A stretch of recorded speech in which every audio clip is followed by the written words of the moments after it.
안녕하세요. 딸에게 들려주는 인문학 이야기입니다. 지난번 플라톤의 국가의 앞부분 정의에 대해서만 살펴보았는데 오늘은 나머지 부분을 살펴보며 플라톤이 고민했던 지도자의 역할과 자질에 대해 알아보려 합니다. 펠로폰네소스 전쟁 당시 페리클레스의 죽음으로 아테네는 위기에 빠지게 되고 알키비아데스가 정권을 잡은 후 아테네는 전쟁에서 패배하게 된다. 위기의 아테네 상황에서 국가의 지도자가 얼마나 중요한지에 대해 깊이 고심했음에 틀림없다. 그는 여러 저술을 통해 스승인 소크라테스의 철학을 계승하고 자신의 철학을 정립하여 아테네가 위기에서 벗어날 방법을 숙고했다. 플라톤의 철학과 이념이 가장 잘 나타나 있는 대표적인 저술로 국가를 꼽는다. 우리말로 국가로 번역하였지만 폴리테이아는 정부의 형태 또는 정치체제라는 뜻으로 번역하는 것이 좀 더 정확할 듯하다. 그가 대표 저술의 정치체제라는 제목을 쓴 것으로 미루어 볼 때 그는 아테네의 민주정은 희망이 없다고 생각했으며 새로운 정치체제가 있어야 위기의 아테네를 구원할 수 있다고 생각했던 것 같다.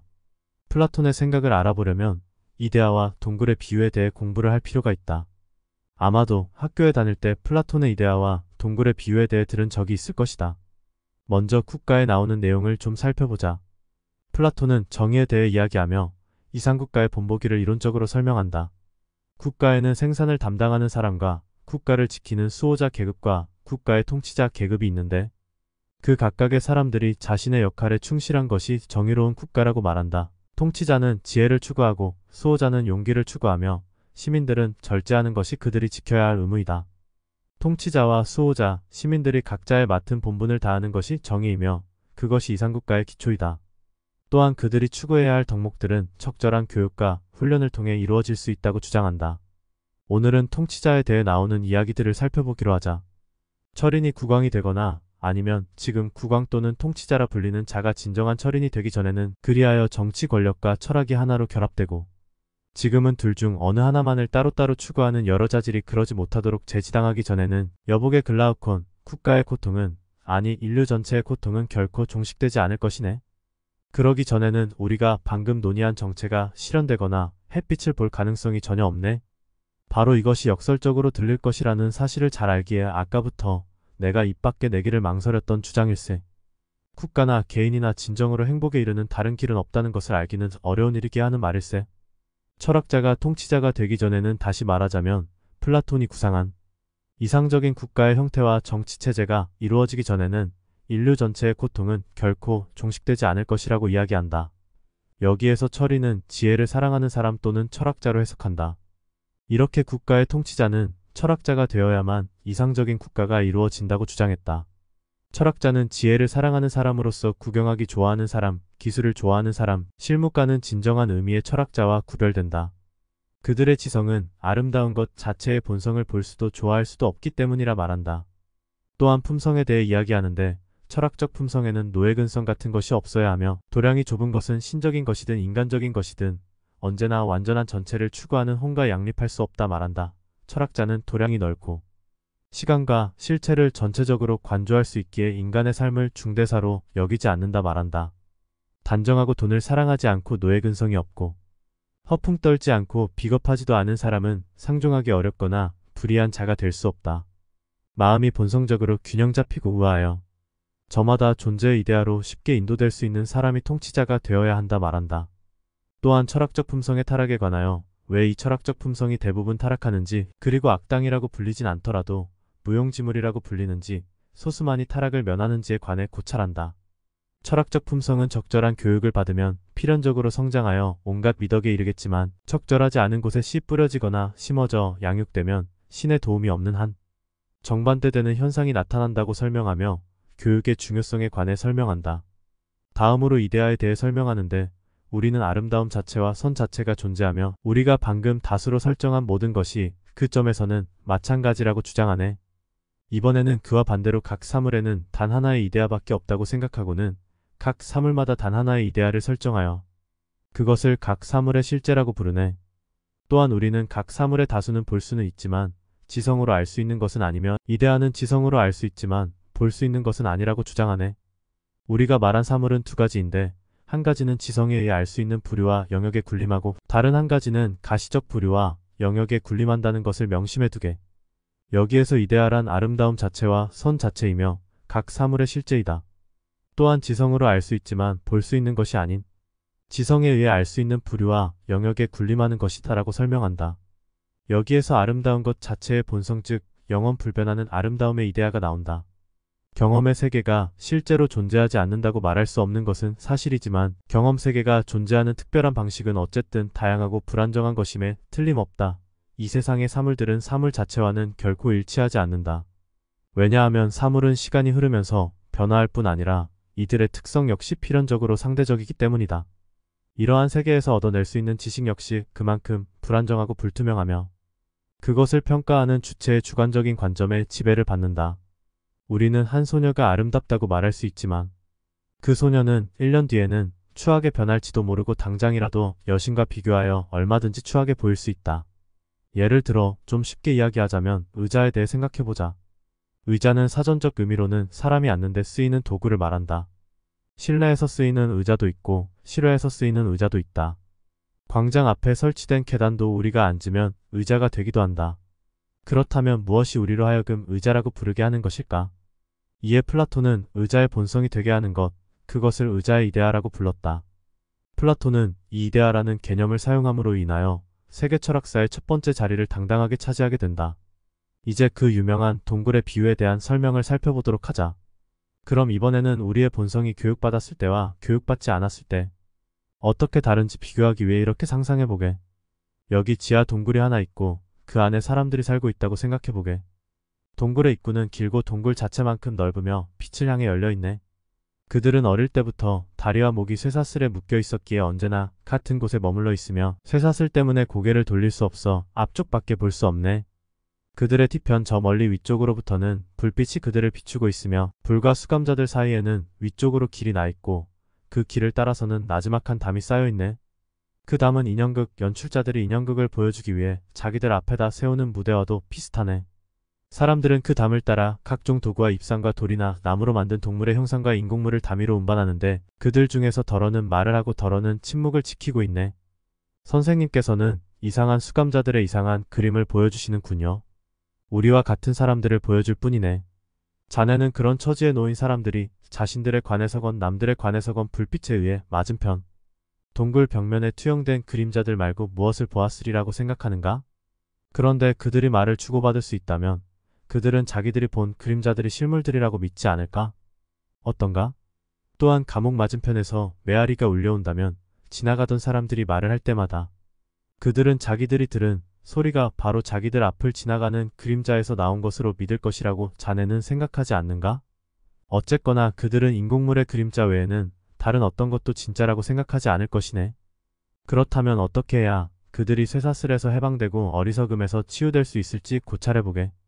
그리고 그들이 자연스러운 상태로 돌아갈 수 있도록 이런 일이 그들에게 일어날 수 있는지도 고찰해보게. 그들 가운데 쇠사슬에서 풀려나 갑자기 일어서서 고개를 돌리고 몸을 움직이며 불빛을 쳐다보도록 강요받는 사람이 있다면 그는 고통받을 것이며 광채에 눈이 부셔서 여태까지 보아온 그림자들의 실물들을 바라볼 수 없을 걸세. 어떤 사람이 그에게 그가 지금까지 보아온 것들은 하찮은 것들에 불과하지만 지금은 실제에 더 가깝고 더 실상을 향하고 있으므로 더 올바르게 볼 수 있을 것이라고 말하면서 지나가는 것을 일일이 가리키며 저게 뭐냐고 묻고 일일이 대답하도록 강요한다면 그는 뭐라고 말할까? 그는 당황해하지 않을까? 그리고 전에 보았던 것들이 지금 자기에게 지시된 것들보다 더 진실한 것이라고 생각하지 않을까? 또한 직접 불을 보도록 강요당한다면 그는 눈이 아파서 자기가 볼 수 있는 사물들이 지금 자기에게 지시된 것들보다 더 명확하다고 생각하지 않을까? 또한 누가 거칠고 험한 오르막길을 통해 그를 억지로 그곳에서 끌어내며 햇빛 비치는 곳으로 나올 때까지 붙들고 놓아주지 않는다면 그는 괴로워하며 반항하지 않을까? 또한 햇빛 비치는 곳으로 나오면 눈이 광채로 가득 차서 지금 진실한 것이라고 일컬어지는 것들을 하나도 볼 수 없지 않을까?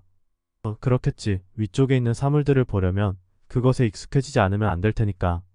그는 역시 처음에는 그림자를 가장 쉽게 볼 수 있을 것이고 다음에는 물에 비친 사람들이나 다른 사물들의 영상을 볼 수 있을 것이고 마지막에는 실물 자체를 볼 수 있을 것이네. 그 다음으로 그는 하늘에 있는 것들과 하늘 자체를 볼 텐데 그에게는 밤의 별빛이나 달빛을 보는 것이 낮에 해나 햇빛을 보는 것보다 더 수월할 것이네. 마지막에는 태양을 볼 텐데 물이나 그 밖에 태양이 본래 있어야 할 장소가 아닌 다른 장소에 비친 영상을 보는 것이 아니라 본래 있어야 할 장소에서 태양 자체를 직접 보며 관찰할 것이네. 그 다음 그는 벌써 계절과 해를 만들어내는 것이 바로 태양이며 또한 태양이 가시적 영역 안에 있는 모든 것을 관장할 뿐 아니라 어떤 의미에서는 그와 그의 동료 수감자들이 동굴 안에서 보아온 모든 것의 원인이 된다는 결론에 도달할 것이네. 어떤가? 그는 전에 자기가 살던 곳이나 그곳에서의 지혜나 당시의 동료 수감자들을 회상하면서 자기 신상에 일어난 변화를 다행으로 여기는 반면 동료 수감자들을 불쌍히 여기지 않을까? 그런데 당시 그들 사이에는 지나가는 그림자들을 가장 예리하게 관찰하여 그중 어느 것이 앞서가고 어느 것이 뒤따라가고 어느 것이 같이 가는지 잘 기억해 두었다가 가장 잘 알아맞히는 사람에게 명예와 찬사와 상을 주는 관습이 있었다면 그는 아직도 그런 것들을 갖고 싶어 하거나 그들 사이에서 존경받는 유력자들을 부러워할까? 아니면 그들처럼 생각하고 그들처럼 살 바엔 차라리 호메로스의 말처럼 재산도 없는 사람 밑에서 품이라도 팔거나 그 밖에 어떤 고통이라도 달게 받고 싶어 할까? 그렇다면 이 점도 생각해보게. 그런 사람이 도로 동굴로 내려가서 옛날 그 자리에 앉는다면 햇빛 비치는 곳에서 갑자기 온 까닭에 그의 눈은 어둠으로 가득 차지 않을까? 또한 그의 시력이 약해져 있는 동안 그곳을 떠난 적이 없는 수감자들과 다시 그림자들을 식별하는 경쟁을 해야 한다면 시력이 회복되기 전에는 어둠에 익숙해지려면 시간이 꽤 걸릴 것이네. 그는 웃음거리가 되지 않을까? 그리고 그들은 그를 두고 이렇게 말하지 않을까? 위쪽으로 올라가더니 눈이 상해서 돌아왔군. 위쪽으로 올라가려고 하는 것 자체가 잘못이지. 쇠사슬을 풀어주며 위쪽으로 데려가려는 자는 잡아 죽일 수만 있으면 모조리 죽여야 해 라고 말일세. 스승인 소크라테스처럼 위쪽으로 올라간 사람들은 현실에서는 웃음거리가 되고 사람들의 무지와 착각에 의해 죽임을 당할 수 있다고 말한다. 이제 이 비유 전체를 앞서 말한 것과 결부시켜보게. 시각을 통해 나타나는 영역을 감옥의 거처에 비기고 그 안에 불빛은 태양의 힘에 비겨보라는 말일세. 그리고 위쪽으로 올라가서 위쪽에 있는 사물들을 관찰하는 것은 지성에 의해 알 수 있는 영역으로 혼이 비약하는 것에 견주게. 그런다면 자네가 듣고 싶어 했던 내 의견을 제대로 이해할 걸세. 하지만 내 의견이 진실인지 아닌지는 신만이 알고 계시네. 아무튼 내 의견은 지성에 의해 알 수 있는 영역에서도 선에 이대하는 마지막으로 또한 노력해야만 겨우 볼 수 있다는 것이네.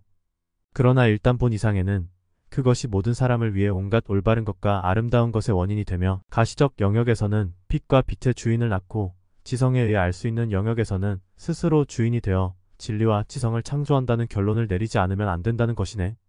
자, 그러면 이런 경지에 도달한 사람들은 인생살이에 흥미가 없어져 그들의 혼은 언제나 위쪽 영역에 머물고 싶어 할 것이라는 데 대해서도 이상하다고 생각하지 말고 동의해주게. 우리가 앞서 말한 비유에 따르면 그렇게 되는 것은 당연한 일이니까. 신적인 관조의 경지에서 비참한 인생살이로 내려와서 아직 잘 보지도 못하고 그곳의 어둠에 익숙해지지도 않았는데 법정이나 그 밖의 다른 장소에서 정의의 그림자나 그 그림자의 실물인 정의의 모상에 관해 논쟁을 벌이도록 강요받거나 정의 자체를 아직 한 번도 본 적이 없는 사람들이 이런 것들에 대해 갖고 있는 의견과 논쟁하지 않을 수 없을 때 실수하여 웃음거리가 된 사람이 있다면 자네는 그게 이상하다고 생각하는가? 지성을 가진 사람이라면 오히려 눈이 보이지 않는 데에는 빛에서 어둠으로 옮겨진 경우와 어둠에서 빛으로 옮겨진 경우에 두 가지가 있다는 점을 상기할 것이네. 그런 사람은 혼에게도 똑같은 일이 일어날 수 있다고 생각할 것이므로 어떤 혼이 혼란에 빠져 무엇을 잘 보지 못할 경우도 생각도 해보지 않고 웃지는 않을 것이네. 오히려 그는 그 혼이 더 밝은 곳에서 살다가 왔기에 찬란한 광채에 눈이 부셔서 보지 못하는 것인지 잘 생각해 볼 것이네. 그런 다음 한쪽 혼은 그것의 처지와 생활 때문에 행복하다고 말하고 다른 쪽 혼은 불쌍히 여길 것이네. 설령 그가 어둠에서 더 밝은 곳으로 온 혼을 보고 웃는다 해도 그의 웃음은 위쪽의 빛에서 내려온 혼을 보고 웃는 웃음보다는 덜 웃을 것이네. 이것이 사실이라면 우리는 교육이란 일부 사람들이 선전하고 주장하는 그런 것이 아니라는 점에 대해서도 생각하지 않으면 안 될 것이네. 그들의 주장인즉 자기들은 시력을 넣어주듯 지식이 없는 혼에 지식을 넣어줄 수 있다는 것이네. 한데 우리 토론이 암시하는 것은 이런 것이 아닌가? 눈을 어둠에서 밝은 곳으로 돌리기 위해서는 몸 전체를 돌리지 않으면 안 되듯 혼에 내재하는 능력과 지적인 기관 또한 실제와 실제 중에서도 가장 밝은 것, 우리는 이것이 선이라고 주장하네 을 관조하며 이를 견뎌낼 수 있을 때까지 혼 전체와 함께 생성의 세계에서 실제의 세계로 전향시켜야 한다는 것 말일세. 그렇지 않은가? 그러면 교육이란 혼의 지적 기관을 어떤 방법을 써야 가장 쉽고 가장 효과적으로 전향시킬 수 있는가 하는 기술이지 그 기관에 시력을 넣어주는 기술이 아닐세. 그보다는 오히려 그 기관은 시력을 갖고 있는데도 방향이 옳지 못한 나머지 보아야 할 곳을 보지 못하니 이를 연구해서 시정하는 기술이라고 할 것이네. 그런데 일반적으로 혼에 속하는 것이라 일컬어지는 다른 미덕은 몸의 미덕에 가까운 것 같네. 실제로 그런 미덕은 선천적으로 혼에 내재하는 것이 아니라 습관이나 훈련에 의해 후천적으로 형성되는 것처럼 보이기 때문일세. 그러나 지적활동이라는 미덕은 그 어느 것보다 더 신적인 듯하네. 그런데 이 신적인 것은 자기가 가진 힘을 상실하는 일은 없다 해도 어느 방향으로 향하느냐에 따라 유용하고 유익할 수도 있고 무용하고 유해할 수도 있네.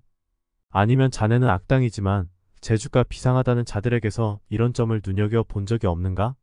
그들의 하찮은 혼도 무엇을 지향할 때는 아주 예리하고 날카롭게 본다는 점 말일세. 따라서 그들의 혼도 시력이 나쁜 것이 아니라 악에 봉사해야 하기에 날카롭게 볼수록 더 악한 짓을 저지른다는 점 말일세. 그러나 그런 부류의 품성도 생선과 동족관계에 있는 납덩이를, 즉 식탐이나 식탐과 관련된 쾌락이나 욕구 탓에 그 혼에 들러붙어 혼의 시선을 아래쪽으로 향하게 하는 납덩이를 어릴 때부터 곧장 잘라낸다면, 다시 말해 이런 장애물에서 해방되어 진리를 지향한다면 같은 사람의 같은 품성이지만 지금 지향하고 있는 것을 날카롭게 보듯이 진리를 가장 날카롭게 볼 걸세. 교육받은 적이 없어서 진리를 모르는 자들이야 말할 나위도 없지만 교양 쌓는 일에 남은 일생을 바치는 것이 허용되어 있는 자들 역시 국가를 능히 통치할 수 없다는 것은 앞서 말한 것으로 미루어 그럼직한 것이 아니라 필연적인 것이 아닐까? 전자의 경우는 공과 사를 불문하고 모든 행동의 지침이 될 수 있는 생활의 유일한 목적이 없기 때문에 그렇고, 후자의 경우는 자신들은 살아있는 동안 이미 축복받은 자들의 섬들에 가서 살고 있다고 믿음으로 자진해서 이를 떠맡지 않을 것이기 때문에 그렇다네. 따라서 국가의 건설자로서 우리가 해야 할 일은 가장 우수한 품성을 지닌 사람들에게 앞서 우리가 가장 중요한 학문이라고 한 것에 도달하도록 강제하는 것이네. 우리가 앞서 말한 저오르막길을 걸어 올라가 선을 보도록 강제하는 것이라는 말일세. 그러나 일단 올라가서 충분히 본 다음에는 지금 그들에게 허용되고 있는 것과 같은 일이 허용되어서는 안 되네. 그게 뭐지요? 그곳에 그대로 머물러 있는 것 말일세. 하고 내가 말했네. 그들은 다시 저 수감자들이 있는 곳으로 내려가서 보잘것없는 일이건 중대한 일이건 수감자들의 고통이나 명예에 참여하려고 하지 않는데 우리는 그들이 그렇게 하도록 허용해서는 안 된단 말일세. 그러자 그가 말했네. 그러면 우리는 그들에게 불의를 행하려는 것이며 그들이 더 나은 삶을 살 수 있는데도 더 못한 삶을 살게 하려는 것인가요? 그래서 내가 말했네. 여보게, 자네는 우리 법의 관심사가 국가 안의 특정 계급의 특별한 행복이 아니라 국가 전체의 행복이라는 것을 또 잊었구먼. 그래서 법은 설득과 강제를 통해 시민을 결속시키는 것이며 각자가 공동체에 기여할 수 있는 이익을 나누어 갖게 하는 것이라네. 또한 법이 국가 안에서 이런 사람들을 만드는 이유는 그들이 저마다 가고 싶은 곳으로 가게 내버려 두기 위해서가 아니라 그들을 이용하여 국가를 결속시키기 위해서라네. 글라우콘, 명심해 두게. 남을 돌봐주고 수호해주도록 우리 철학자들에게 강요한다 해도 우리는 결코 그들에게 불의를 행하는 것이 아니라 정당한 요구를 하는 것이네. 우리는 그들에게 이렇게 말할 것이네. 다른 국가들의 경우라면 철학자가 된 사람들이 그 국가의 노고에 참여하지 않아도 당연한 일이겠지요. 그들은 정치체제가 원하지 않는데도 저절로 자라났기 때문이요. 그리고 저절로 자라난 것은 자신의 양육과 관련하여 누구에게도 신세를 지지 않았기 때문에 누구에게도 양육비를 내지 않아도 당연한 일이요. 그러나 우리는 여러분을 여러분 자신과 시민들을 위해 벌통의 여왕벌이나 왕으로 낳아주었으며 다른 나라 철학자들보다도 더 훌륭하고 더 완벽한 교육을 받게 해주었소. 그래서 여러분은 철학과 공무 양쪽 다 관여할 수 있는 능력을 더 많이 갖추고 있소. 그러니 여러분은 차례대로 동료 시민들의 거처로 내려가서 어둠에 쌓인 사물들을 보는 일에 익숙해지지 않으면 안 돼요. 일단 익숙해지면 여러분은 그것들을 그곳에 있는 사람들보다 월등히 더 잘 볼 것이며 모든 영상을 그것이 무엇이며 어디서 왔는지 식별할 수 있을 테니 말이오. 여러분은 아름다움과 정의와 선에 관하여 진리를 받기 때문이요. 그리하여 우리 것이자 여러분의 것이기도 한 이 국가는 오늘날 그림자를 둘러싸고 서로 싸우는가 하면 정권이 엄청나게 좋은 것이라도 되는 듯이 정권을 둘러싸고 당파 싸움을 일삼는 자들이 다스리는 많은 국가처럼 꿈속에서 통치하는 것이 아니라 눈을 뜨고 제정신으로 통치하는 국가가 될 것이요. 그러나 사실은 이렇소. 통치할 사람들이 통치하는 일에 가장 열애가 적은 나라는 가장 훌륭하고 가장 조용하게 통치되지만 그와 반대되는 치자들을 둔 나라는 그와 반대로 통치될 것이요. 자네는 우리 제자들이 이런 말을 듣고도 각자 순서에 따라 국가 안에서 노고를 함께하기를 거절할 것이라고 생각하는가? 자기들끼리 대부분의 시간을 세속을 떠나 정결한 곳에 함께 모여 살 수 있는데도 말일세. 그건 있을 수 없는 일이에요 하고 그가 말했네. 우리는 올바른 사람들에게 올바른 것을 요구하는 것이니까요. 아무튼 그들 각자는 오늘날 국가를 통치하는 사람들과는 달리 통치하는 것을 피할 수 없는 필연적인 것으로 받아들이겠지요. 여보게 그것은 다음과 같네. 자네가 통치할 사람들을 위해 통치하는 것보다 더 훌륭한 삶을 찾아낼 수 있다면 국가는 훌륭하게 통치될 것이네. 그런 국가라야만 참으로 잘 사는 이들이 통치하게 될 테니 말일세. 여기서 잘 사는 이들이란 황금을 많이 가진 부자들이 아니라 행복한 사람이라면 누구나 갖춰야 할 것, 즉 훌륭하고 지혜로운 삶의 측면에서 부유한 사람을 의미하네. 좀 지루할 수도 있는 원문의 내용을 읽어본 이유는 많이 알려져 있는 내용을 벗어나 한 번쯤 원문의 내용이 어떻게 되었는지 실제로 살펴보는 것이 여러 가지 다양한 생각들을 고민해보는 계기가 될 수 있으리라 생각한다. 이 원문을 통해 나온 이야기 중 생각해 볼 만한 것을 잠깐 살펴보자. 그들 사이에는 지나가는 그림자들을 가장 예리하게 관찰하여 그중 어느 것이 앞서가고 어느 것이 뒤따라가고 어느 것이 같이 가는지 잘 기억해 두었다가 가장 잘 알아맞히는 사람에게 명예와 찬사와 상을 주는 관습이 기존의 교육 방식이라고 볼 수 있다. 이건 우리나라의 대입시험을 준비하는 수험생들의 교육 방식과도 비슷한 듯하다. 교육이란 혼의 지적 기관을 어떤 방법을 써야 가장 쉽고 효과적으로 전향시킬 수 있는가 하는 기술이지. 그 기관에 시력을 넣어주는 기술은 아닐세. 그 기관은 시력을 갖고 있는데도 방향이 옳지 못한 나머지 보아야 할 곳을 보지 못하니 이를 연구해서 시정하는 기술이라고 할 것이네.